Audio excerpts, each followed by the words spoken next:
And now, the Deep Homie Guide to the 21st Century. Oh no, it's the last time! It's our last time in the studio, the Deep Homie Guide. Deep Homie Studio. Today is July 27th, 2021, and I will soon be kicked out of my apartment. The end of the week, I'll be out of here. I'll be gone. Just like, man, time's fly. We've been doing this podcast since February. Yeah, I wanna remake the cover to the movie Invictus, but just put your face on it and say Evictus. Yeah, I'm not being evicted. Let's be fair. I paid my rent. Yeah. It's just the time's up, and I'm not doing another 12 months here. Yeah, absolutely. Yeah, So I asked her. I was like, yeah, I'll do a month. I'll do a month. I'll give you some cash. She was like, no. She's like, we want grad students in here. Gotcha. Because this is a grad student area. Well, what's up, y'all? If y'all are on Facebook Live checking us out, please leave us a comment, a like. Ask the Deep Homies anything. That's what you can do. Yeah. I am Karam, Deep Homie K. This is Paul, P. Daddy Woods. Absolutely. Everybody gets a nickname on the show eventually. Yeah, here we are, man. Just me and P today. I don't know. I'm feeling bittersweet. Melancholy, Oh, it's an emotional process to be moving out of a place, and we're not going to have this studio spot again. It's been a good spot. Yeah. It's a good spot. We have Marvin Gaye on one wall, Jesus on the other. It's good. We have the skull that Hamlet dug up from the ground or something. We got all these nice paintings and stuff. We got the Tony Soprano painting. I mean, it doesn't get much better than that. We do. And that's the...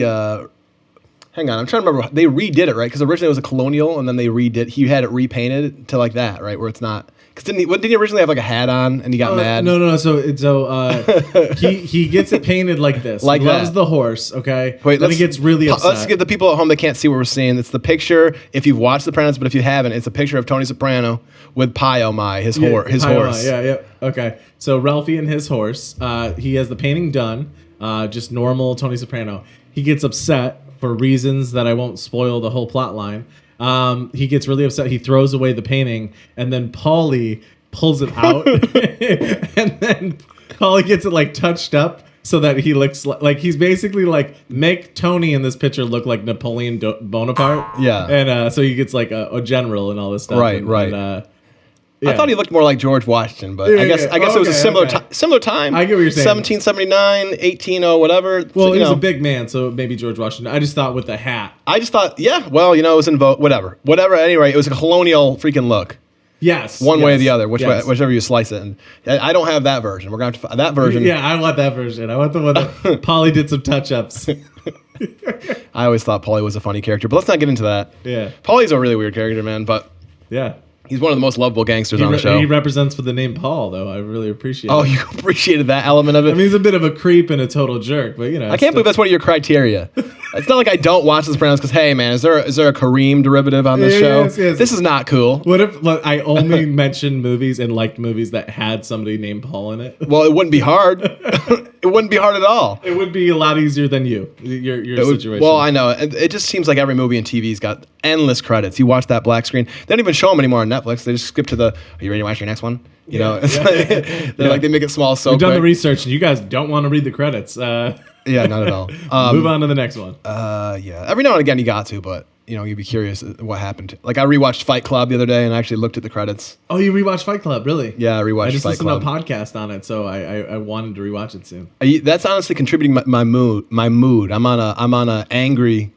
I'm not angry. Are we gonna fight? No. I'm not angry, but I'm a little revved up. I've been watching Fight Club. Yeah. And that's like that whole manpower kind of ish, anti-corporate, honestly kind of anti-female because it's like anti anything that's gonna hold us down or make us be unfree. And they end up with the whole Project Mayhem, which is a bunch of guys just trying to figure out how to blow the city up, basically. But it's like this whole this whole release for men through pain and suffering. Mm-hmm. And it seems like freedom. Tyler Durden seems like every guy wants to be Tyler Durden on some level. Sure thing. And even if it's just for that one point when he takes his shirt off and for some reason his body looks like a rock, dude. It doesn't even look like Jack, like the Rock Johnson or something like that, or like whatever. Or like it literally looks like as if somebody had molded it out of like titanium. His abs are like what?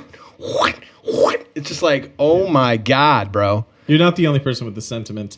Mac from It's Always Sunny, when he got in insane shape, like he hired a trainer and all this You stuff. tell him I want to look like Tyler Durden. He said, like, I had the same ideal body as every other person that's ever hired a personal trainer. I wanted to look like Brad Pitt from Fight Club. Yes. Like, that's just how it is. Yeah. Well, same week, of course, that I watched Fight Club, I also dug up. I had heard about it before. I'm a big fan of Patrice O'Neal, late comedian, big black guy from New York City. Funny guy. Oh no, I'm sorry, he's from Boston, but he moved to New York. If you are unfamiliar with him, he works in the warehouse Of The Office. In The Office, but Yeah. he is not the one who gets the most speaking roles. Yeah, I mean, he was also on. He was on a lot of shows. He was on Chappelle a lot. He was on a bunch of different features. One of my favorite features of him in the Chappelle show was the Playa Haters Ball. Do you remember the Playa Haters Ball? I think I'm aware of it. Is that? It's like him, Ice-T's in it. It's just like the Playa Haters Awards. It's basically a take on a pimp ceremony. Okay. But they all just take turns making fun of each other and stuff like that. I think it's a Chappelle sketch. It's right? a Chappelle sketch. Of course, yeah. It's great. Patrice O'Neal was a bigger than life stand up comic. He had his own show on VH1 for a couple years called Web Junk, where he just went through and watched funny things on the internet in like 2006 or 2007 and like reviewed them or whatever. Like not even reviewed them, but like talked about it. Kind of like a Tosh.0. Oh, okay. Kinda. Talking Soup is what I was thinking. But yeah. Yeah, earlier than that though. But at any rate, he had this thing called the Black Phillip Show, and it was basically supposed to be like a love advice show, or I would call it a relationship advice show, where he talks about mostly men's and women's issues. Was that also on VH1 or you don't? No, No, okay. It was not even. It was just a radio program that they got on XM through his association with Opie and Anthony. He also had a long, heavy association with going to and being a guest on the Opie and Anthony show, which a New York-based one of the DJ. big New York-based DJ shows. Like, you know, you got Stern's number one always or whatever, but then I feel like Opie and Anthony's like number two or something like that. Got you. Okay. Kind of thing, like talking people. Talking guys, kind of like the stuff that was really big before podcasting and podcasting is pretty much the same thing. Just generally speaking, it's mostly guys and getting in a room and talking shit. I mean, not to say that women can't do it; they certainly can. One of the biggest podcasts in the world is the Call Me Daddy podcast. Really? Okay. But you know, whatever. At any rate, they were the podcasts before podcasts, the Opie Anthony stuff. I feel like, you know, the Stern, but O'Neal had like really heavy duty opinions. Like it blended into his stand up too, and it wasn't just like he wasn't just being funny on the stage when he would do things. He really, really did not like women. Okay. Yeah. And I am not the same way. I'm not, just because I'm like endorsing this guy right now, it does not mean that like I am a misogynist. I love women. And I think he would say he loved women too. But I don't hold the opinions he holds. Like, he has such strong, super strong opinions. Like, he basically acts like he's a pimp. Is what he acts like. Okay. And he has all these like techniques and advice on how women are and how men are, and how a man needs to be the king, and how a man's highest position is a king and a woman's highest position is a queen and stuff, and how that works, all this crazy stuff. And it's a crazy. Here's the thing: is the show itself. So he had a show called the Black Phillip Show, and the reason why it's good is it's not just because Patrice is on there spitting some game, spitting some pimp shit, and he's got his buddy Dante with him laughing about it and stuff, and they're all agreeing and stuff.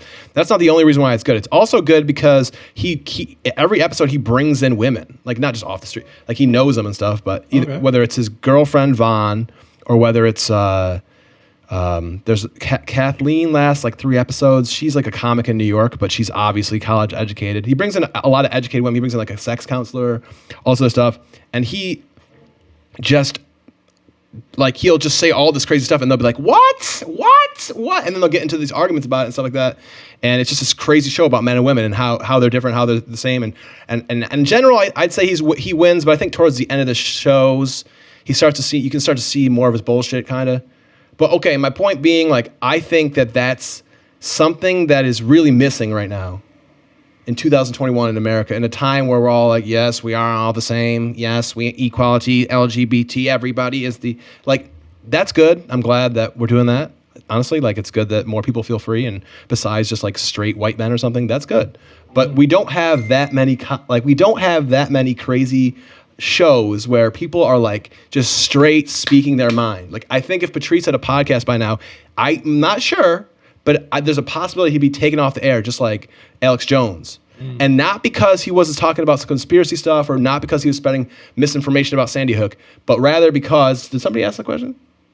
No, I'm guessing that was... Oh, that's just a delayed...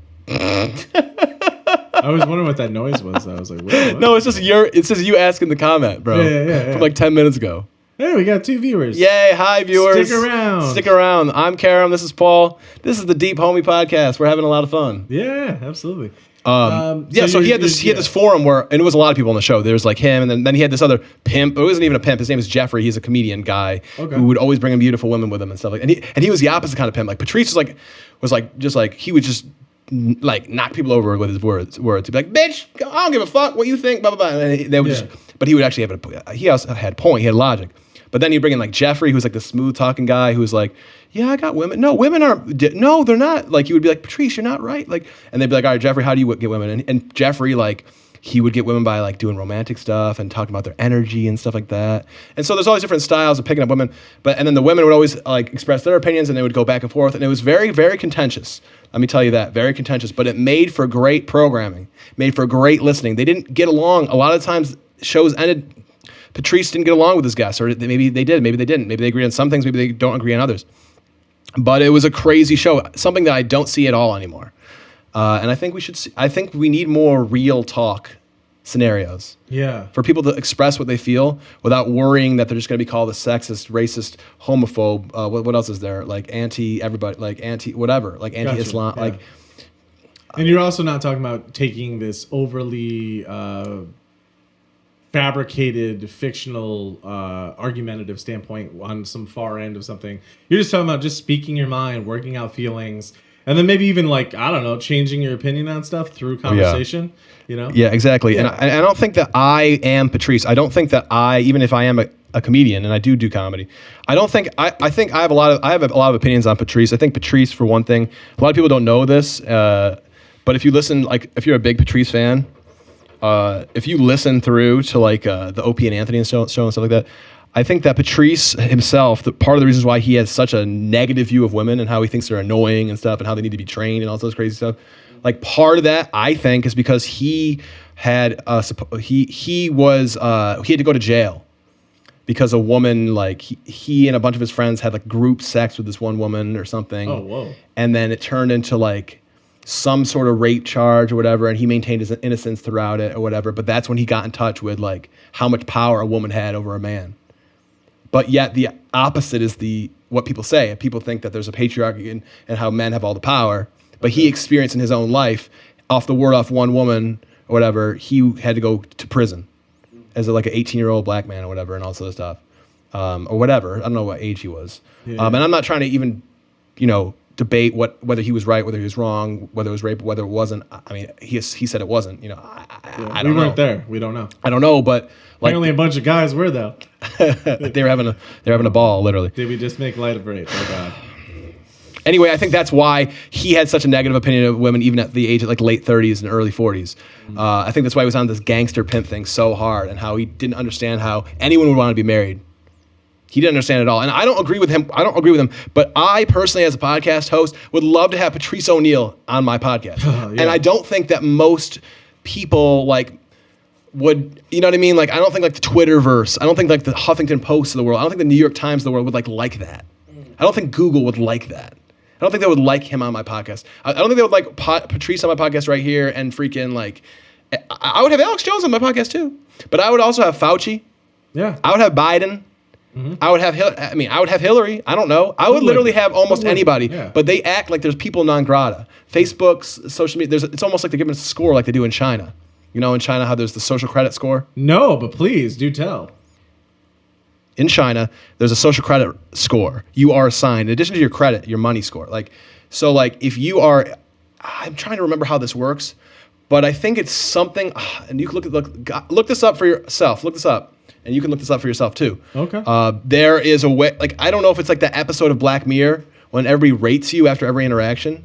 Like, you know how on that one, did you see that episode of Black Mirror where she goes around and she's really rude to everybody, and all of a sudden everybody's swiping her as a 1 out of 10. Mirror, so no. There's a great episode of Black Mirror where they show this dystopian circumstance where everyone has a social credit score, and so every interaction you go through, hi, how are you? Can I have a coffee? Thank you. that barista, for example, might swipe you a credit They'll score. rate you. They They might say 10 out of 10 or 5 out of 5. But not just financial. It's like interacting with you. like, yay, smiley, You're nice getting person. a Yelp review Good job. for every person. Yeah. Yes, we're talking about Meow Meow Beans from Community. Yes. The Meow Meow Beans episode, which they create a dystopian nightmare inside. And of they the do college. that? They do that? They do. I haven't seen the episode. Do they rate each other? Yeah. Meow Meow Beans is so that I can rate you and you can rate me, and but then it spirals out of control in the span of 3 days. Yeah. Yes. Yeah, if you haven't watched it, watch the Meow Meow Beans episode of Community. It's, Okay. You won't regret this. It will be really weird. But like anyway, in China, I don't know how exactly it works. We need to look this up. This is really pertinent. You can try to look it up if you want to in a minute. But basically, everyone gets a social credit score. It can go up or down. And if it's too low, you may be barred from airplane travel. You might be able to take a bus. You can't take an airplane. So if you suck Even if you got the money. So the idea is if you suck as a person so much that you're that annoying on an airplane or Yes. wherever else, Yes. they literally will start barring. Like, nope, I'm sorry, You're just a dick. It says here you're an absolute a-hole. You've been we have yeah. It says here that you verbally assaulted a woman at a restaurant last weekend. It sounds like you told the beggar they were to go fuck themselves on the street on Tuesday, and then on Wednesday looks like you bought 2 whole pizzas and ate them by yourself. So you are now you are a bad person. Like you're not. You got to take the bus. Wow. And you might. And so this is how it works. Yeah. I mean, we should look up the details. We should type in Chinese. I'm about to do it. This sounds seriously like Meow Meow Beans. It's ridiculous. So anyway, I kind of feel like that's what they're trying to do, man, with this freaking with the internet, with social media. I mean, not they, but the people who run social media, because they're so nervous about misinformation that it's becoming like, oh, we got to censor better. We got to hire more people to censor. We got to make sure on Facebook nobody's trying to say that Donald Trump lost. Nobody's trying to say that COVID is whatever we didn't say it was. Yeah, nobody's trying to. You're kind of saying, to make it like a biblical analogy, you're kind of creating this untouchable category of people, like people with digital leprosy. Like Alex Jones is highly controversial to have even have as a guest on a podcast or even have on a TV show, because and now weren't you just saying, we were saying before about PayPal is looking to Now PayPal, new headline from yesterday or today, PayPal is going to work with the ADL, the Anti-Defamation League, to try to make sure that hate-filled groups and any kind of thing can't be funneled with money or can't exchange funding on PayPal. Which, I mean, at its core sounds great. Like, oh, you can't fund terrible pursuits. Awesome. But Who makes the decision? Who makes that? Who's calling what good or bad? Like, it's a really tricky scenario to try to navigate. And I don't trust the government or broad company, like big companies in general, to have our populace's best interest at heart. No, To be handling these decisions. Well, they certainly don't. We Bizarre. already know that corporations don't have per se American interest in mind. I mean, look at the movie industry. Notice how it's gone to shit. Notice how new films and new movies in general are just not very good. And the reason why is because the bigger audience is not Americans. The bigger audience is the international audience, Well, China. dominated by China. Always. And when you have movies that need to go international, do you want to have poetic dialogue? Do you want to have confusing, interesting conversation that's full of nuance? Do you want to have? Oh wow, that's Do you want? Do you want to have? Or do you want to blow shit up? Blow shit up and maybe have and try to save a hot chick or something and whatever and then watch more stuff blow up and then that's the end of the movie. And then your dialogue turns into a couple of exposition monsters just explaining their feelings out loud. Like, I'm so upset because my father left when I was younger. You know, like something like that. It's like very quick instead of like, I love like Ted Lasso, first season when he's going through separation with his wife. There's so many moments where he's just sitting with his phone next to a mirror, and you would think naturally he'd be talking. He'd be talking out loud to nobody. Yeah. But they just let him act. They just let him show Right, that feeling. right. And if you're not really locked in, you're not picking up on all the facial cues, all the feelings he's emoting. But I guess Hollywood just gets to get away with just selling whatever the algorithm is. blow X amount of things up, have X out of 10 hottest hot chick in the movie.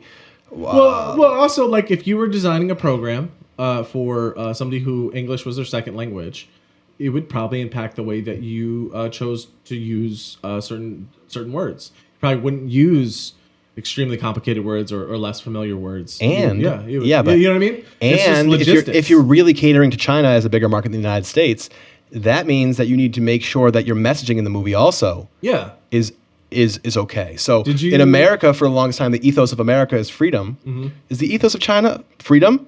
Well, I don't know for sure, but the No. general impression is no. No, the ethos in China is conformity.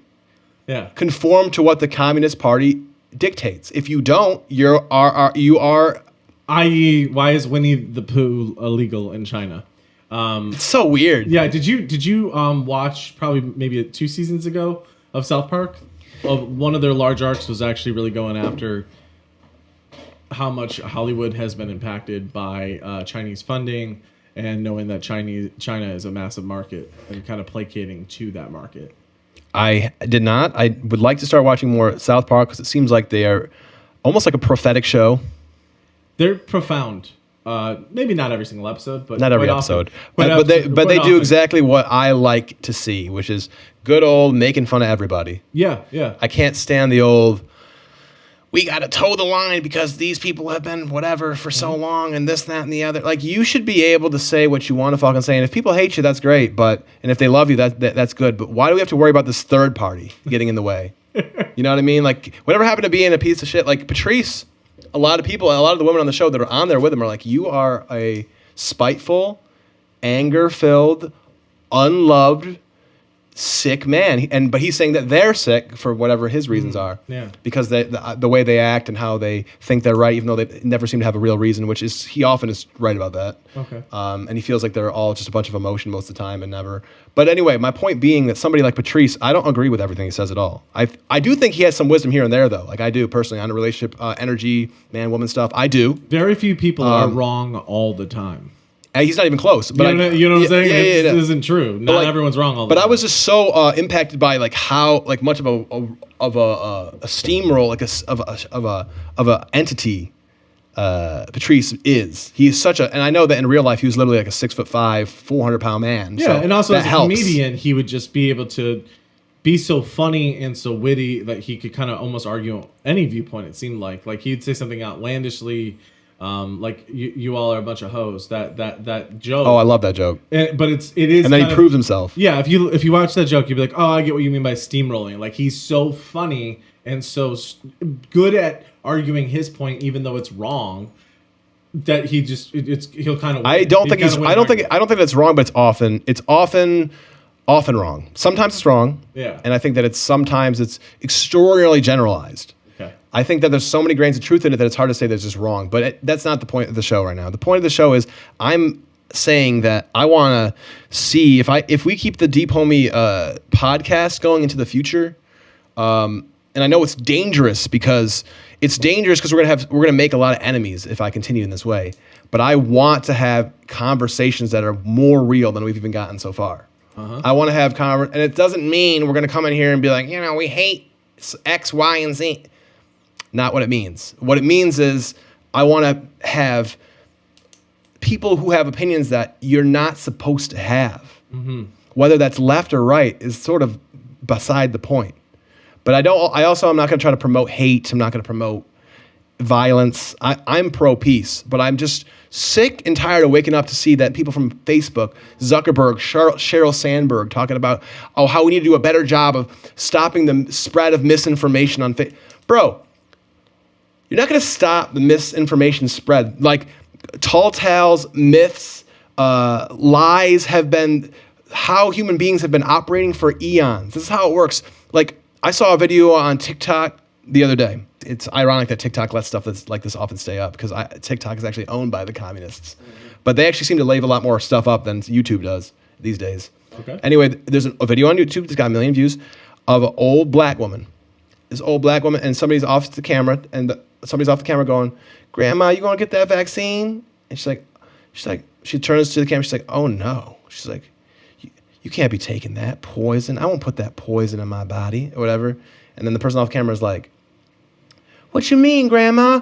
And she's like, you didn't get it, did you? Or whatever. And she's like, yes, I did, or whatever. She's like, you ain't gonna be able to have no kids and all this other stuff. And I'm not saying that's what the vaccine does. I don't think that the vaccine causes people to not have kids. Like infertility. But that's the kind of video Sheryl Sandberg at Facebook and freaking Mark Zuckerberg from whatever, from YouTube, everybody is trying to stop. They don't want that. They think that old black woman from wherever saying her diddly bit is somehow like, it's like a plague. Yeah, what I don't want to lose is the right to question. I don't want to lose the right to question at all. Yeah, and it sounds like although she may have already made up her mind about whatever to put in her body or whatever, or what she thinks will sterilize you, I think those have to be valid questions. And what I hear all the time is, oh, did you go to college? Are you a scientist? Are you a doctor? Then shut up. You know, it's like, wait, what?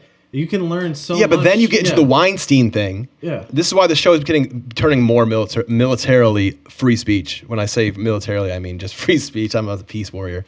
But it's turning more and more, like, I'm getting more and more free speech fundamentalist because Brett Weinstein. Oh, please Okay, clarify. so Brett Weinstein, he is a biologist. He used to work at Evergreen State College in somewhere, I believe, Oregon. He got famous a couple of years ago because back about 5-6 years ago, there was at Evergreen College, Black Student Union or some group like that staged a thing where it was something to do with remembering people of color day or something like that, and so no white people were allowed on campus that day. This is like 2014-ish. I'm just guessing here. Brett Weinstein, the Brett character, the biology professor, refused to do it. He thought it was a racist thing. Was he white? He's a white guy. Oh, okay. He refused to do it. So he got attention. You mean like the idea that even for one day, based on the color of your skin, whether or not you'd be allowed in some place? He thought that was racist. Well, I would argue that does sound, prejudice towards. And clearly you need to be kicked off the internet, Paul. Yeah. So at any rate, that was how Weinstein got famous. And then Weinstein, he got on Rogan, I think after that. Just like how whatever he got on some podcasts, he published a couple books, and now he's got his own podcast. I forgot the name. Did I write notes from last podcast? I was going to talk about these things, but we end up getting into Mr. Jackson's life a little more. It's okay. Mr. Jackson's a really interesting character. I love him. At any rate, Brett Weinstein.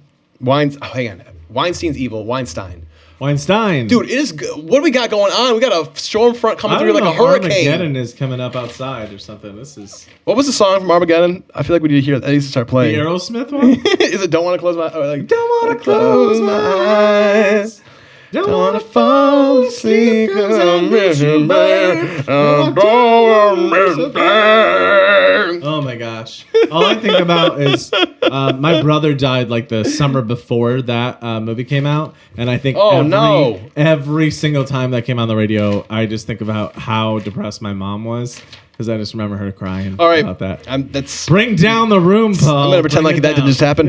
Rest in peace to his brother. And moving on. So, long story short. That's what I did, too. Long story short, I might need to check the video so it's not too dark. Because this is crazy. Is this even real, dude? Like, what? It's nighttime outside. Yeah. At 12 o'clock in the afternoon. All right, long story short, this Brett Weinstein guy. Weinstein. Brett Weinstein has a podcast. I think it's called Dark Horse. I'm not sure. He had a bunch of podcasts during COVID with doctors. Mm-hmm. And he had this other guy. I'm forgetting his name right now. He was the creator of the mRNA vaccine. Then that video and a bunch of the other ones got demonetized by YouTube. And as the last time I checked, YouTube had demonetized his whole channel because he was saying things that the CDC and the WHO did not agree with or whatever to the T. But he had the person who invented the vaccine talking about whatever. He didn't say, like, don't take the vaccine. He was like, well, there's this problem, there's this good thing, there's this. They're talking about, certain things about it. Yeah. And like that's not allowed to be talked about. That is tyranny. And I can't stand it. It's not that I'm pro-vaccine, but I'm anti-censorship. Yeah, absolutely. I concur with what you're saying. This is a crazy torrential downpour. Do you want to? Oh, what's going on? I just want to, like, it's like I just need to turn the exposure up because it's literally like black on the screen right now. I'm not trying to be racist. It's just that we can't see. Oh, come on, you're supposed to laugh. Now I do sound racist. Sorry, I'm getting a bunch of texts from my wife too, telling me to like race them. I don't know. No. Oh, I didn't know that you. Yeah, I didn't think it was this hard of an out. I thought. Oh. All right, so I got mad today. I'm remembering right now, as I do this podcast, and I rewatch some of the podcasts. Sometimes I think I look phony. It's been 20 episodes. This is the 20th episode. Wow. And I think that I'm starting to feel more real. Yeah, I'm excited. But I think that sometimes I come on the podcast and I kind of act like I'm some sort of excited student in college or something. I'm like, yay. I'm like, yeah, that's interesting. Okay. But as I listen to the Black Phillip show and hear Patrice O'Neal like yelling and screaming out his frustrations about women and in life, I start to realize that, and he's dead. It's like there's only so much time. I need to get this podcast needs to get a little more hardcore, and it's going to go in the direction of free speech. That's what it's going to do, and I'm going to probably be tearing at the walls of tyranny and anti-free speech and social media technology until they take me off, because they probably will. That's the only direction I can go in. The only direction I can go in is the direction in which eventually YouTube and Facebook and everybody's going to take me down. I think. I mean, I'm not going to try, but maybe not though, because I am mostly a good liberal person. Like I mostly know how to. Like I'm not going to. The podcast is not going to regress. Yeah, that's true. You're really virtuous. It's not going to regress into me coming in with like a pimp velvet pink suit on, like a purple suit. You're right. And a cane, and somehow I'm just like. Your goal is not to train and enslave women. Bitch, we're going to enslave this woman right now. Yes. And Paul, you going to do exactly what I say. And we know that Alex Jones is the venerated saint of this podcast. Like it's not going to go off the wall. Oh my God, I got a call right now. Hang on. Father Warren, I'm on the podcast. What's going on? Yo, are you watching right now?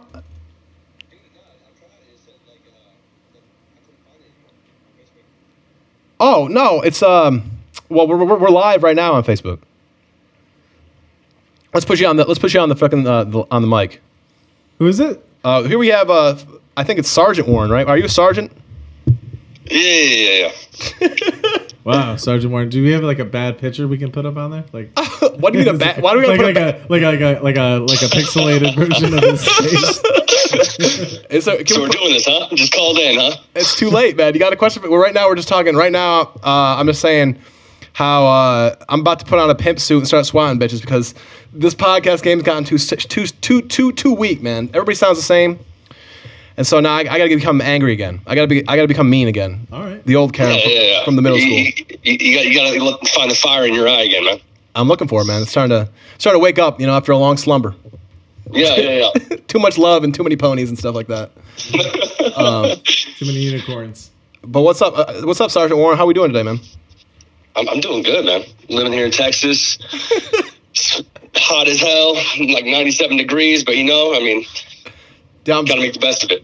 Yeah, dog. I mean, I'm glad you called, bro, because we were hoping to have a call on the podcast today, just to break up the monotony. Yeah. So now I've just got my phone pushed to the mic. I'm glad I could hop in, man. Glad I could hop in, share some love and wealth. Oh, you got some wealth for me too? I got Venmo. Gosh, yeah. Hell yeah, man. Well, yo, when you coming back? Yeah. You feeling anything right now? How you feeling down there? Just hot? How's your job and everything? Oh yeah, don't you got a woman now?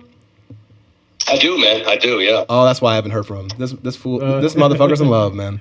This fool. Deep, man. Deep. I knew it, man. I swear to God, I was gonna call you one of these days. This is just last week. I was thinking about you. I was like, I know he's in love because I haven't gotten a single goofy text message or call in weeks. Oh man, you can call me anytime, man. Yeah, but that's the same thing that happens to me, man. When I fall in love, I disappear. Nobody knows what happened. Wow. It's like You just fall off the planet. You're in a whole other world. Into the abyss. Well, you're having a good time though, right? Is this one? You haven't fell in love. You haven't been in love in a while, right? Yeah, in a long. She a good girl? She's a good woman though, man. She's a good woman. Yeah. She's born and raised Texas, so she got that Texas mentality. But I don't mind it at all. I mean, she barbecuing the squirrels and stuff. So proud of where they grew up. You know what I mean? Yeah. Texas people, man, they're the proudest. Of just being born in that spot. You mean like? Oh my like, gosh, dude! I was getting a haircut in a barbershop the other day, right? And I'm sitting there talking to my barber, and this Hispanic guy comes in and sits down. immediately just goes off on this huge rant how Texas should just like declare like their own government and should separate themselves from the United States and that they could run efficiently by themselves. And I was like, I sat there and I was like, dude, do you not remember what happened this wintertime? Because this wintertime, the entire electricity, water issues, I mean, that was on Texas. That's true. I was about to bring that up. They needed the United States then. That's true. You guys had you had your own grid, but it failed. And when you needed it most. Oh my gosh. And then he started armory can hold off the U.S. government. I was like, whoa, hold on a second, bro. Now this is the fucking podcast. This is what I'm talking about. We got to have him on the podcast, man. That's the podcast needs a lot more spice. I'm tired of having people come out here and be like, yes, everything is good. And, like, I just need to start having some people who've just lost their mind to shake up the house a little bit. I got plenty of stories. I bet you do. I bet you do. Yeah, man. So me and him just like going at it, and I'm getting like more anger. I could feel like sweat just coming off my forehead while I'm getting a haircut, and I was like, you know what? I need to stop. But well, yeah, because you're literally a sergeant in the federal army and shit. Yeah. That's your boys. I tried to recruit him in the army, but it didn't work. You're like, yo, you want the militia? You're like, can we get the whole militia on to the army, man? That'd be good. That'd be like, you get like a huge commission, man. You get like all 20 of those fucking redneck motherfuckers signed up. Bro, I wish I got commission. I don't get commission. Oh. Bro, if I had commission, man, I'd be on the fucking streets with a fucking sign spinning it. You'd be on the sign. You'd be like, you'd be DJing right on the sign. Join the U.S. Army today. In the middle of the fucking interstate, just fucking huge speakers all around me. Dude. Well, this guy, you don't. I guess you don't know him. No, I don't think I've Paul. He feels like he knows you probably because he listens to the podcast. Oh my gosh, a listener caller in. I know a lot about Paul Woods, man. I know a lot about him. Oh man, thanks so much, Warren. Yeah, man. Yeah, for sure. And I like what you're all doing, man. I like the info you guys put out. Yeah. I think you guys should keep on doing what you're doing. I know that you guys are moving around, right? You guys are planning on moving? Yeah. The day is approaching that we are not going to be in the same state, I think. He's going to be 100% moving to Atlanta, Georgia, pretty much the first of September. Wait a minute. Let's stop him right there. Wait, he goes, oh God. What is, because he's Big Warren's basically from the South. Okay. So he knows. I mean, he lived a lot of time up here in New York, though. But I mean, what was the oh God about Atlanta for? You don't like Atlanta? I mean, Atlanta's. There's a lot going on in Atlanta. A lot going on. Georgia in itself is just too muggy for me, man. Okay. Oh my gosh, but Paul doesn't leave the house, so. Have you visited before? Yeah, a couple times. Yeah, he's been 2 or 3 times now. We've gone down a few times, and yeah, it's real hot and real muggy. I remember one time I was driving on like the interstate up there, and I was in a friend's car who didn't have AC, so we rolled down the windows, and it legitimately just felt like a giant hair dryer was blowing on us. Oh yeah, it made it worse. It's not like cooling at all. It was like, this is just hotter air coming Disgusting. in. Yeah, it was something else. And what, Karen, you're moving too, huh? Yes, I am. This is my last week at the apartment in Syracuse, so I got to make my mind up where I'm going to go. I mean, I'm going to the old Rents, though. They're nice enough to take me in for a little while, for like a month or something like that. They'd probably just take you in for a while, dude. They would. They're really nice, and they're really baby boy tight. And I think the old empty nest syndrome hit them a little bit, especially my mom. So I think they like taking care of something. They need to get a pet. They need to get a dog. Is what they need to do. But they won't. So they're stubborn though. But anyway, it'll be nice to hang out with them. They're loving people a little bit. It'll be good for like a month in and out. I might do some traveling this month. I'm not sure what's going to happen yet. I'm just sort of like in the moment. What's the move after living with the Rents? I'm thinking either New York or LA, dog. NYC? Yeah. Oh Lord. What? Oh man, is that too muggy as well? What's that? You already lived there once? Yeah, for a summer.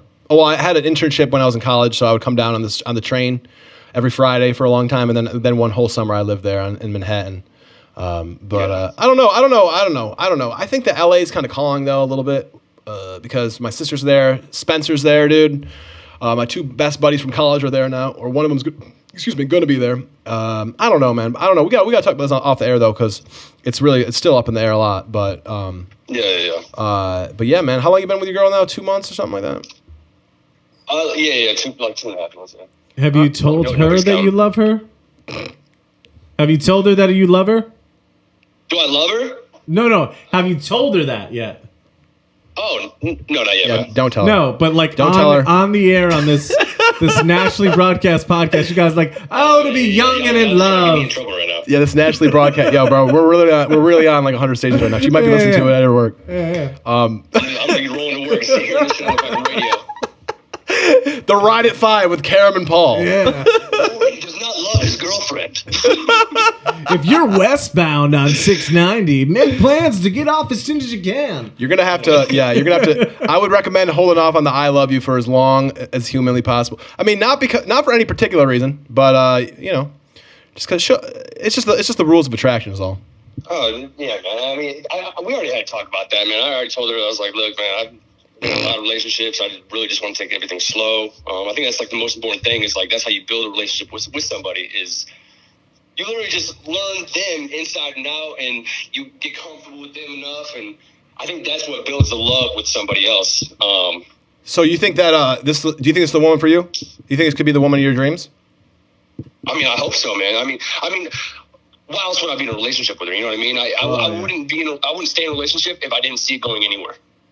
Oh, okay. I like that one. Some people get in that stagnant relationship and they don't like they're just not like truly happy. And I don't understand that. I don't know why you would put yourself in those shoes. Well, I was in there, but nobody puts themselves in those shoes. I don't think. I mean, my last relationship, I was in love with my girl from the beginning to the end, but I think that it got a little stagnant year 4. But year 1, pretty good. Year 2, pretty good. Year 3, honestly, I feel like that was almost our best year. And then for some reason, 4th year. I mean, but to be fair, maybe I had doubts throughout the second and first year here and there, but it didn't get like stagnant till season 4 during COVID. Yeah, the plot line just didn't know where to go. The plot line got a little circular. Yeah.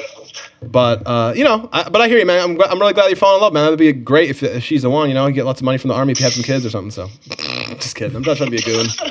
Just acting like a goon. Is he like a career military guy? Yeah. Oh wow. In the army. Thank him for thank you. Thank you for your service. There you go, Paul. Okay, There you go. we fit it in. He's always the king of politeness. All right, Warren. We gotta let you go right now, man. You got any last words for the national listeners? Yeah, man, if you're from the age of 18 and 21, the biggest life hack you can do is join the Army for 3 years. Then you qualify for the Army GI Bill. It'll pay up for a 4-year degree. That's somewhere between $120,000 for free that you would get from the Army just for doing 3 years. And a lot of people think that the Army is big and bad and you go shoot guns, which you could, but there's also different careers. Like my career was radiology, shooting x-rays and working in a hospital. So, I mean, Karen knows a lot about that. But, yeah, biggest life hack ever. Medical's paid for, dental's paid for, and then use your VA loan. VA loan, you already know about that, Karen. Yeah. 0% down on a house, man. I mean, you can't beat that. Can't beat that. You don't see that anywhere else. I just bought a brand new house, $300K, and I put 0 down. So Yeah. All right, man. That is good, dude. Honestly, if I wish you'd give me this pitch when I was like 18, I probably wouldn't have listened. But I honestly kind of wish I had done it. It's honestly it's a good gig. For all the older listeners, I know it's not late. too. I mean, All right, man. All right. We gotta let you go. You sure he doesn't get commission? Let them know if y'all want to sponsor the show. See if the U.S. Army wants to sponsor. Let's see if the U.S. Army wants to sponsor our show. All right, bro. We gotta let you go. We'll catch you later, man. Much love. All right. Oh my god. That was one of my best friends, Justin Warren. Ben, he's probably my longest running best friend. I mean, I've been friends with him since 3rd grade. Justin is yeah. Justin the guy that we photoshopped in the not released video? You can't tell people that. They haven't seen the video yet. Okay, but yeah. Man, but anyway, that's great. That's fun, man, cuz that's like the Black Phillip show cuz they would take tons of calls and he would help people with their problems and stuff. Yeah, I've thought about wanting to do something like that. Like an advice relation. I kind of guess I want someone on the show. Okay, so right now, the show started as I guess the show. Let's go through the synopsis of how the Deep Homie show started. I guess it started as I thought I was gonna be. I guess I thought it was gonna be I guess it was like advice, kind of, but it was like gonna be like more like life hacks and Future trends. well, yeah, there was few, but that kind of yes, but it was like a hodgepodge of like life hacks and spiritual things. Like I thought we were gonna always be like meditating every week and like trying different imagery exercises, see how we feel, see if we're like trying to attain our goals better. And then yeah, you're right. Future trends, we're still doing that. We're still doing lots of motifs of the news and the tech world. But then it kind of pushed more into like free speech stuff and politics. And then now it's like I kind of just think I don't know. I just want it to be a source for real American conversations. Like that's what it is. Real American, like whether it's about join the army, whether it's about falling in love, whether it's some pimp shit somebody's bringing at me, whether it's some crazy conspiracy shit somebody might be bringing at me, whether it's some oh my god we got to disallow, we got to censor the pimp shit and we got to censor the Alex Jones shit. Sure, talk about it on my show. Like if that's how you really feel, and it's not just like this fabricated opinion you got because everybody else had one, everybody else had that same opinion, everybody else on Twitter said the same thing, everybody else at the Huffington Post thought the same, so you figured it was politically correct for and self-expedient for you to adopt this whatever that. No, that's what I want to cut through, all that bullshit that we always have to hear on day in and day out. I'm sick and tired of hearing people say the same shit to me. A lot of preamble. All that can't. It's the word is can't. Can't is just like ideological talk that means nothing. Get rid of it. Get it out of here. I want authentic people. And I want to shout out too. I'm talking about my new influences for the new launch of Deep Homie Movement. We talked about the Black Phillip Show. I also want to bring up Daryl Davis. Daryl Davis. For those who don't know him, I first saw Daryl Davis on Joe Rogan's show. Now Daryl Davis is a black man who personally got somewhere between 40, he was directly responsible for getting 40 to 60 KKK members to quit the KKK. Incredible. And the way he did that, Daryl Davis is a musician, boogie woogie musician from the South. He's really good. He's played a lot of gigs throughout time, and he's played with some big acts. But long story short is he started just like individually meeting with KKK members and becoming their friends. And then basically converting them to the light, to the side of like, light or whatever. Yeah. And not hate. Now, am I going to be the next Daryl Davis? No. But I mean, I'm in his camp. Yeah. But just like Daryl Davis, I would, like if we had like an imperial wizard somehow, I would have him come in and tell us about how the Jews run the world, how blacks are all subspecies and all this horrible, disgusting stuff. But I would still listen to him.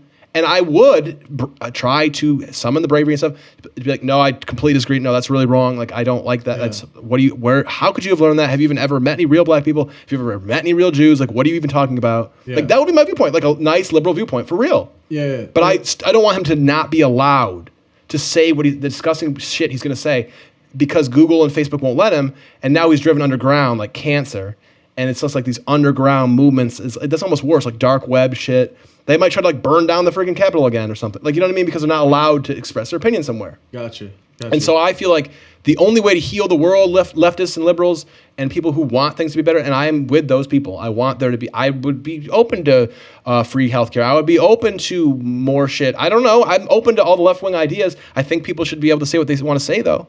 And I think that's the only problem is that the left is trying to, it seems like it's always the left that's coming after free speech these days. Gotcha. Have you ever heard of the like concept? Daryl Davis kind of reminds me of this concept called friendship evangelism. Like it would be. So a lot of people that I know over time. And I do think Daryl Davis is a Christian, so he could be one. So Christians in general kind of really believe in this this concept of like, yeah, you could go and like tell people about Jesus, but why would they listen to you? Like you need to develop real, genuine friendship with them so that they that when they're sharing the gospel, they're actually speaking from a point that they care about you. Yeah. They're actually friends. Right. Kind of earning the ability to speak into somebody's life by cashing in that equity. Now I sound like very like it's not that strategic. Cashing in that equity. You know what I mean? Like by literally saying like, you know what I mean? Like It's a good word. Just equity. Some stranger on the street tells you to do something. What is that worth? It's meaningless. Yeah. Versus a friend of mine actually saying like, hey, Right. I think you should consider this.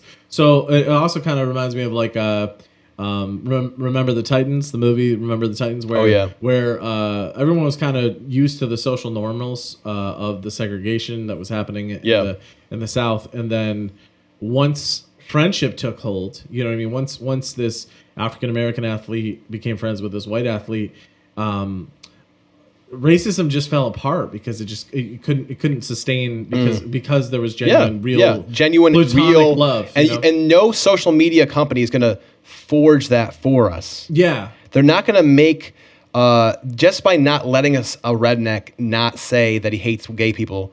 That's not going to make him go dance the kumbaya with gay people. He needs to meet some gay people or whatever.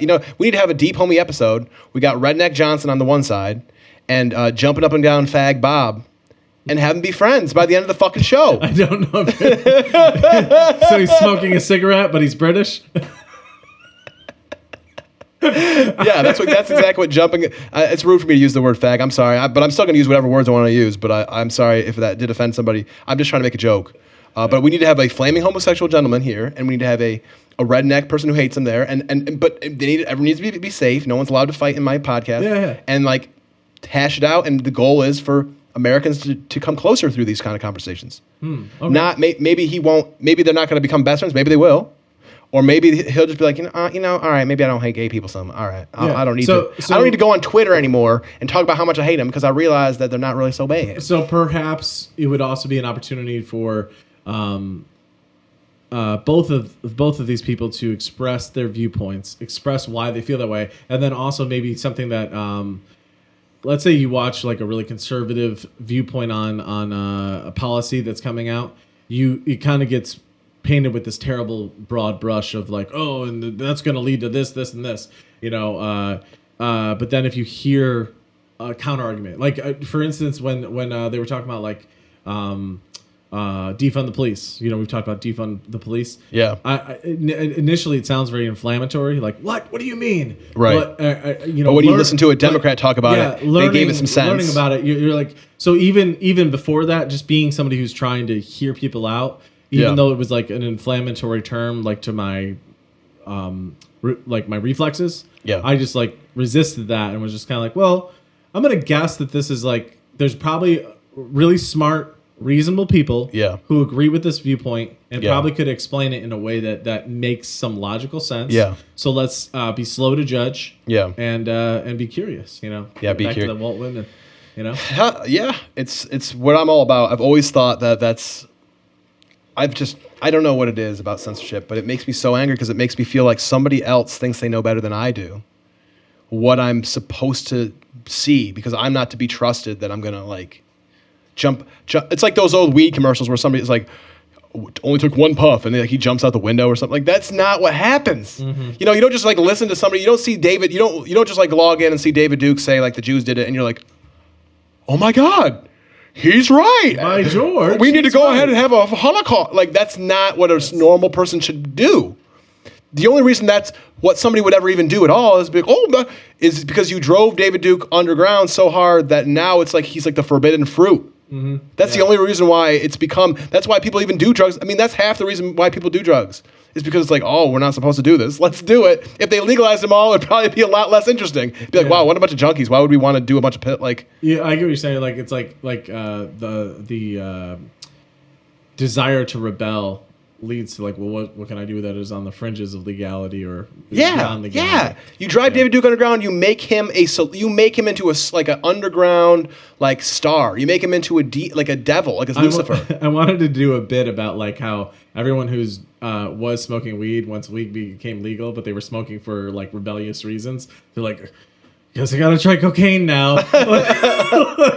And then I think the whole idea was you're gonna end up at different locations. Like you used to go outside, now you end up in the bathroom. Now you're ending up in back alleys. Like everybody's like, oh, I can't deal with the guy who is so just having to step it up each one of them. It's preposterous. It's highly preposterous. So anyway, and I wanted to just shout out one last influence in the new movement, in the new future of, and I guess I'm trying to get in touch with my passion, like Warren was talking about, because like for the first 20 episodes, we did some politics stuff, we did some new trend stuff, we did some life hack stuff, we did some, all that was great, but I think, like I said, I kind of felt like I was a college starry-eyed undergraduate. Like, yeah, well, that is very interesting. But what do you think about that? Like, it was good. It was all great. And I think we're getting. I think every episode we're getting closer, but only after listening to the raw passion of the Black Phillip Show with, at worst, misogynistic, at best, pimp, Patrice O'Neal. Similar to how I got upset a long time ago when I was listening to the whole Rush Limbaugh thing and how everybody was just like hating him in social media. Yeah. I was like, that guy fucking believed in what he was saying. I don't agree with what he was saying, but people are acting like he was like this horrible thing, but he was being authentic. Just like Patrice O'Neal, he was being authentic. I'm going to have to be authentic sooner than later. Yeah. And that apparently has to do with the free speech issue for me. Can we urge people who listen, try not to fall in love with people who just simply agree with you, but look at the ethics. Look at people who are full of morals and ethics. Now, like me. Their personal guiding I just got back from the church, and they might not be identical to you, but that is what's respectable. Not somebody who's willing to flip flop based on popular opinion, but people who actually have a backbone and live and breathe the same way every day. Not saying that they can't grow and change. Talk is cheap. Yeah, talk is cheap. I look at the respect. I'll use another TV show, Parks and Rec. Okay, Leslie Knope, great ensemble. Mega liberal. Okay, but ethical and principled. She's not just willing to do anything. The ends don't justify the means. She has to live within her bounds, and her friends keep her in check. Her boss in the show, Ron Swanson, like a conservative libertarian, whatever, hates government, anti-government, even though he's working for the government. Those two people love and respect each other. Yeah. Because they both have ethics and principles and morals, and they don't bend on them. They grow, they change, but they aren't willing to debase themselves or go outside of their actual ethical constructs for conduct. I'm trying to use a smart word, but you get the idea. Well, and also, they have a code and they live by it. If the main basis of your morality is simply to just get on the internet and like point at other people and say that they're doing it wrong, you're being a muckraker. If that's a good term though. A muckraker is a good term. Yeah, muckrakers aren't solving problems; they're just pointing them out. But that's important though, because remember like how they wrote like that one dude wrote that one book called was it The Jungle or something like that? I think it was maybe How the Other Half Lives might be another one. Yeah. It was like the early 1900s. You might be right too. The Jungle is always brought up because the one dude wrote it who's like an investigative journalist, and we all realized like 100 years ago, they all realized that the United States, like the canning industry was so corrupt. They realized that the canned meats and the canned beans and everything was just full of kidneys and eyeballs and all sorts of dirt. And so that actually led to a whole reform, you know what I mean, of man, I'm getting so many notifications. It led to a whole reform. But I think that a lot of the time these days, it doesn't lead to any reform since, for one thing, our government barely functions. Seems like nothing ever passes. Yeah. But second of all, it's just people calling each other names, and it just leads to rioting in the streets in L.A. Like, you go to L.A., like even last week, they're still fighting about the trans thing at the parlor. You know, did we talk about that one? They're still debating Parler. No. They're still fighting in the streets. There's factions showing up on either side of the streets in L.A. About this spa debacle, the trans issue at the spa. Oh my gosh, what happened? I don't know anything about this. And no one's minds have been changed. I'm not trying to say don't go protest. I'm not trying to say, don't go, speak your truth.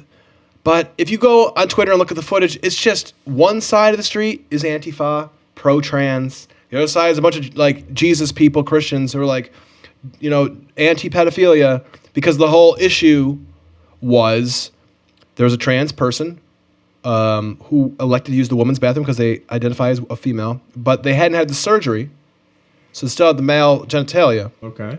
So a woman, the video, I think there was she put the video up. I think it was a woman who was yelling at the spa manager. I don't want to see that. That is a dude. And they're like, no, ma'am, they identify as a trans woman. Okay. That is a dude. I do not need my daughter. Well, if he's a woman, whatever. But I do not want to see their junk hanging in front of my child's face or whatever. All this kind of stuff. Right. So what happens in that bathroom? No. Nothing happened. I don't think there was I'm just saying. You know what I'm saying? Junk in their face. Well, no. I mean, okay. Let's just imagine. I don't know if that was the word she used. Long story short is there was a bunch of women genitalia, and then all of a sudden there's essentially what looks like a dude, even though it's a woman identifying trans person. Okay. Okay. So the person was upset about it. They went to the manager. They were upset. So they posted on to TikTok or the internet, Instagram. And next thing you know, like every weekend, like outside the spa, there's like just like the Antifa on the one side and the Christians on the other. Because the Christians are like against having to do with the woman with the male genitalia in the bathroom. Okay. They think it's pedophilic. And then the Antifa thinks that the other side is just trans haters and evil. And so it just ends up, you know, people knocking over the head with bottles, and the Antifa screams, and the Christians scream, and it's just like, this is not. That's the anti-deep homie. Like that is the deep homie nightmare. The opposite. You're not on your. Because how could you not be a thinking person? How is a thinking person not going to look at this issue and realize, oh, I could see it from both sides. Yeah. What is wrong with you? And I'm not saying don't form an opinion, but how do you be like, oh, that side is evil and that side's evil? How is your mind this ideologically closed to not understand that, okay, you got kids, maybe you don't want them to see, if you got a little girl, maybe you don't want them to see a penis in the bathroom. Okay, all right. And the other side, well, we want trans people to have the same rights as cis-het people. Okay, all right. Both sides make lots of sense. Is there some sort of peace agreement? Is there something we can do? Yeah. Why do we have to hit each other over the head with sticks? Why aren't we cohesively trying to come to a real solution instead of like, I want everything I think to be what everyone thinks? Like it's an odd world. And you can see it, and I don't know why it upsets me so much, but I can see it on Twitter when people post stuff. You'll see the people from Antifa. Mostly you see the Antifa people posting it. Probably because they're more savvy. Partially the reason I don't it know. upsets you That's rude. is it seems needless. It seems like something that doesn't need to be happening. It doesn't need. There's to no be raking going on. A massive argument about this. Like, okay, well, let's solve it. You Yeah, know? well, and I'm not even claiming I have all the solutions. I know. I don't even claim to understand everyone's motivations, or I don't understand every single person on the planet. But that's I what- don't have to. But It's the okay. Deep Homie Show is like, can we open our minds? Can we listen to people talk about real Yeah, things and not yeah. lose our minds? Is it possible? Is it possible to talk about controversial things without maybe? And is it still possible to toe the line so that YouTube and Facebook don't take me down? I don't know. We're gonna try to find that, because that's my point. Is not to stir the pot, not to cause violence, not to cause hatred, No. but to actually try to bring the country together. Am I the only? I mean, I can't be the only one, but that's no, we need more and more voices of reason, tempered reason. less Fox News, Yeah. less And I don't MSNBC, know- and- less Antifa, less Twitter, more like, oh, okay. Here's a question to kind of wrestle with. And I'm relating to sports. I listen to Ryan Russillo. You know, I'm a big fan Oh, of yeah. Ryan Russillo. Ryan Russillo kind of talked about on his podcast maybe last week about how he used to do radio, and he kind of he's Ask always a zigging question. and zagging. Ask a question. He's always zigging and zagging. Like because a lot of people right now are like, is Giannis the greatest ever? Yeah. And he hates. Yeah, because like, the Bucks these- just won the final. yeah, right. But like he hates the whole. Let's just ask these generic, outlandish questions, or take these ridiculous viewpoints. Because if you wanted to diss Giannis right now, you'd be like, "This title is illegitimate. Too many people got injured." Right. Mm-hmm. So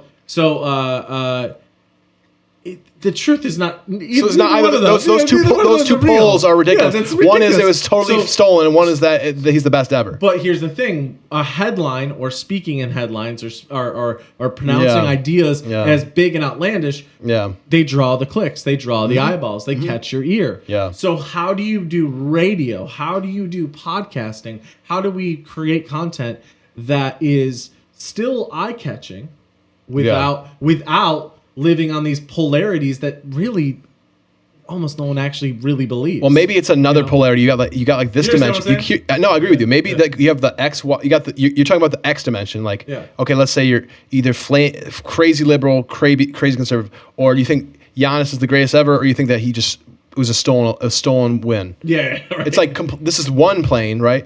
But this is only left and right. But you also got up and down. You know what I mean? You got different planes. Maybe we just take the show and we just skip the left and right and just go right up the Y plane in the middle or whatever. Like not so much the middle, but it's a different plane towards this weird unity that's like outside of the left and right. Like it's like, can we get past all these? Can we chunk up? Can we philosophize? Can we generalize past the squabble, past this? Can we elevate? Is really what Can it we sounds elevate like. the discourse to a level of sanity, please, where it's not just like we all have to take sides like it's team sport at everything and Yeah. but I don't know. You're right. You're right about how headlines sell, and craziness sells, and Clickbait. polarity, Yeah. hatred, anger, worst person ever, like sells. That's why you had the Trump bump. Yeah. Because it's not that the media was jumping up and down for him. The media, in general, most media, except for conservative media, was constantly lambasting him or whatever the word is. But they had massive sales doing that. Yeah, because it was eye catching. It was clickbait. fun. It was all those exciting. things, It was a yeah. battle. Yeah. So I'm not sure if it's possible to do, the old synthesis Yeah. and be edgy or not. But maybe it is. Maybe this is the edge of synthesis. Maybe this is the hardcore. I wanted to shout out one last show. I don't know if you ever did I ever show you this show called Soft White Underbelly on YouTube? Soft white underbelly. No, Okay, so I've mentioned Black Phillip. I've mentioned Daryl Davis, even though he doesn't. He does have a podcast called. Daryl Davis does have a podcast called Changing Minds Podcast. So we've mentioned 2 other shows. Now I'm going to mention Soft White Underbelly as another influence as I go forward with the Deep Homie Project. It's this guy Mark something. I don't know his last name. Mark something. It's on YouTube. You can type in Soft White Underbelly and you'll find Soft White Underbelly content. He has a nice little studio somewhere in Los Angeles.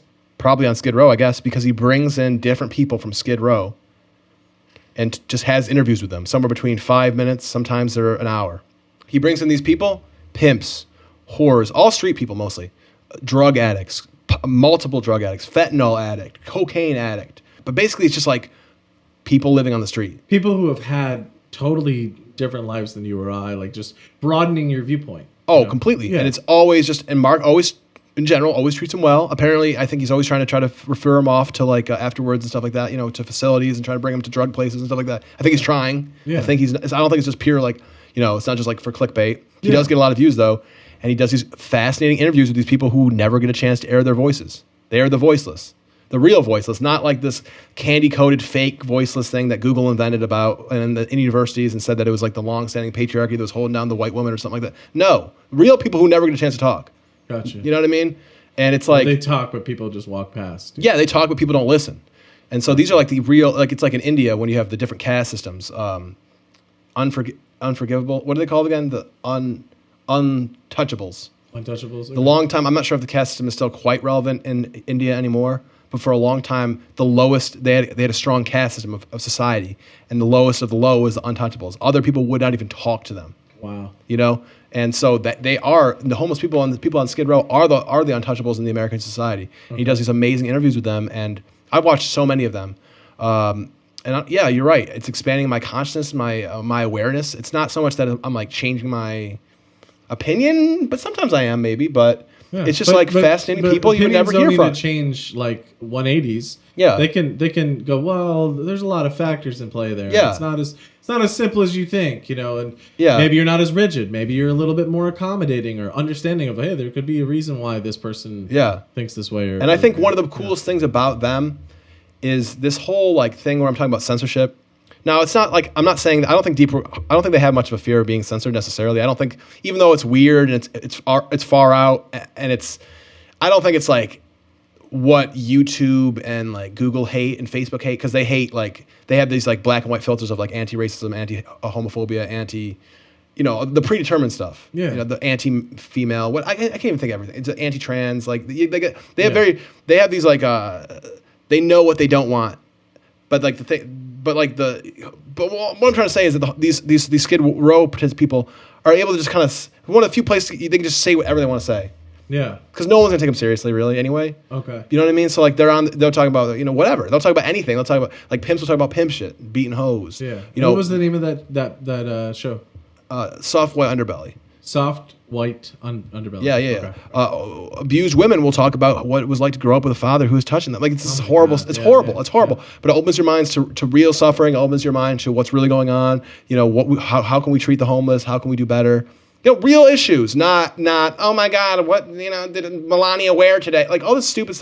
I don't know. I'm so cynical about what like media and Twitter pay attention to. It's like it blows my mind. Yeah. It really does how stupid the shit is that I see and have seen throughout the Trump era and a little bit into the Biden era now with the whole COVID misinformation like team and brigades and like it's just like how much hokier can we get?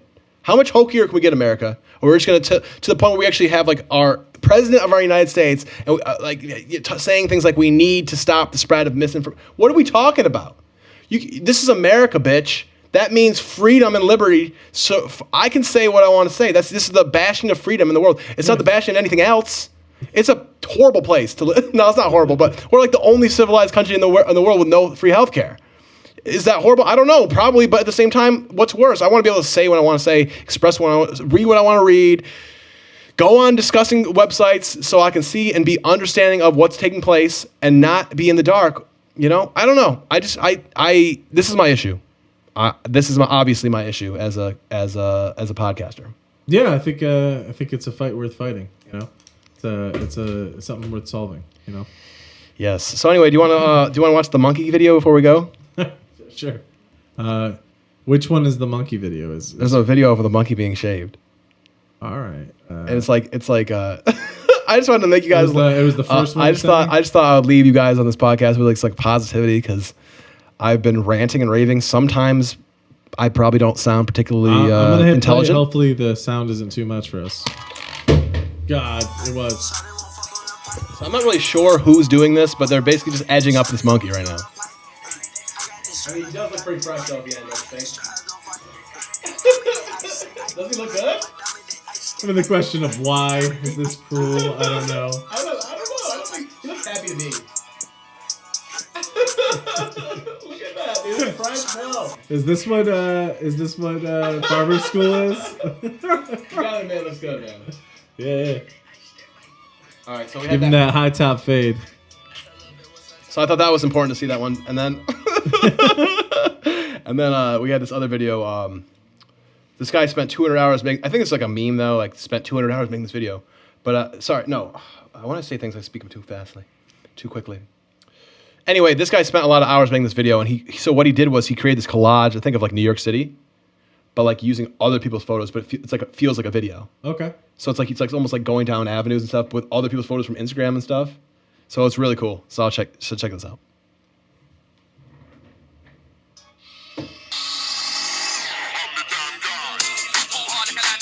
Oh wow.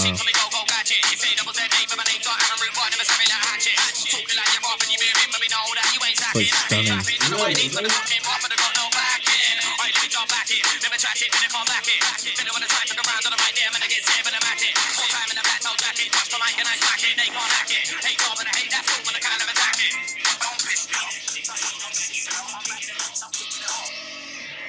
It's truly impressive.